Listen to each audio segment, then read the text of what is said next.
can't touch this. You can't touch this.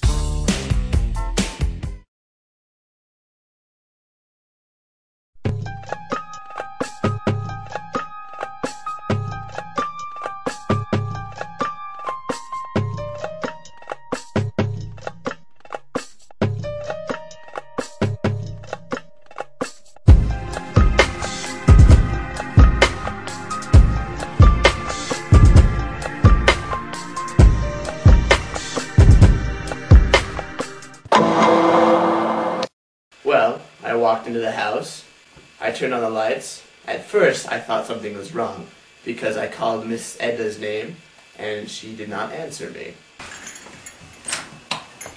Edna? Edna? Are you there? So, I turned on the lights, and I ran inside, and I saw her lying there, on the floor, with a pool of blood around her head. I wanted to make sure that she was okay, but I knew that she wasn't. Edna, Edna, are you okay? Hello, 911.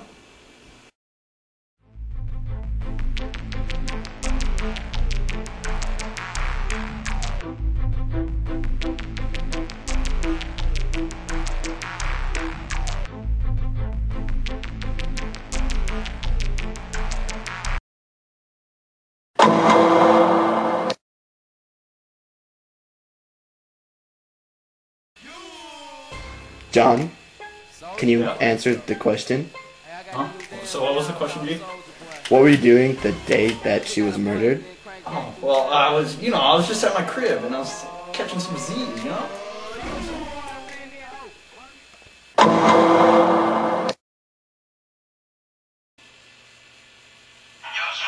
Yo, it's my jam! Sorry, man, I gotta take this. Yo, G, what's up?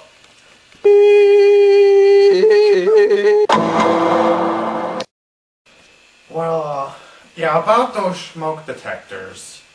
You see, I take them apart so I can repair my computers a bit easier and also cheaper.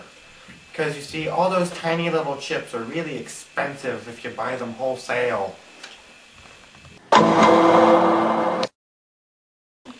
Mary's financial state was constantly in flux. She had taken several loans to stay in college. I believe she would have done anything to obtain the money.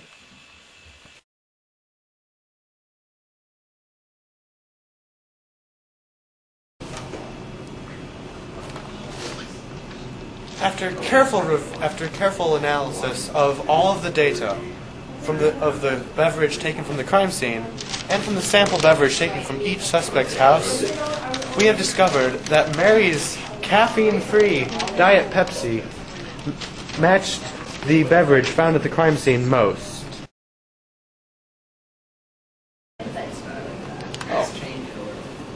When we analyzed the ink found in the pen taken from Mary's house, and we did ink chromatography with alcohol and water, we found out the ink more closely matched Mary's ink as the stuff written at the crime scene. So, in conclusion, Mary wrote the letter to Aunt Edna that was ripped in half, found on the mantel.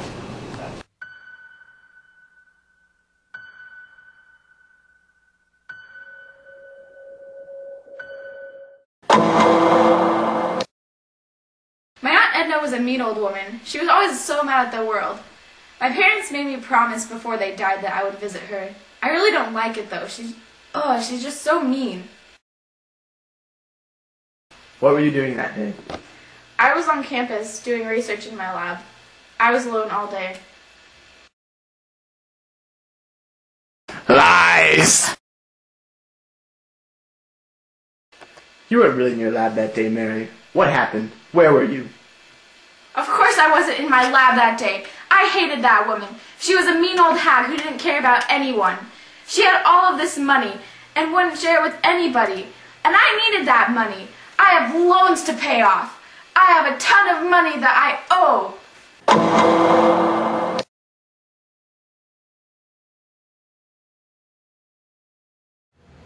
some radioactive americium from Irwin, and I drugged her coffee with that as well as some aspirin, hoping that it would kill her.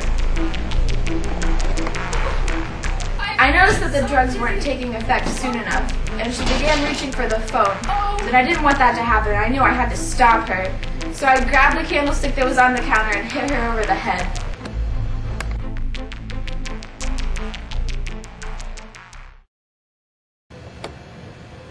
Well, I wrote the letter in the hopes that I wouldn't have to end up killing her.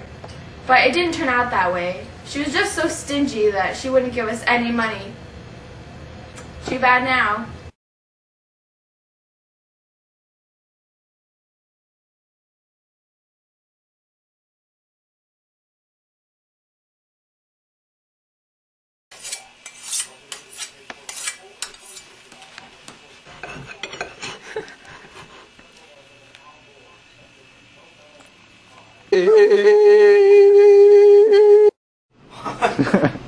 How is that gonna buy the documentary? Bloopers. Bloopers.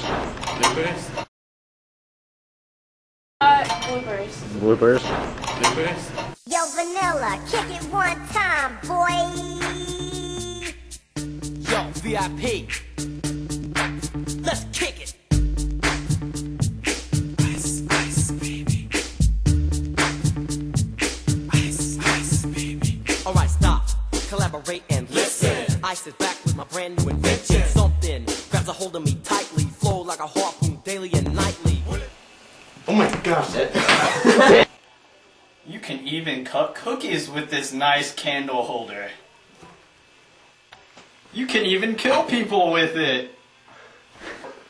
You can even fix refrigerators. And it's microwave safe.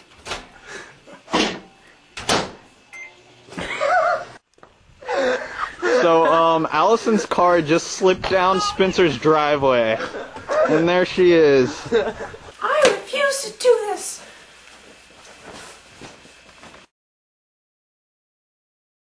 me saying that.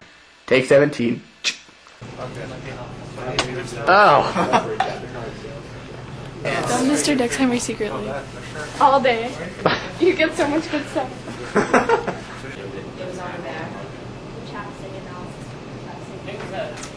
What exactly are you doing, Rusty?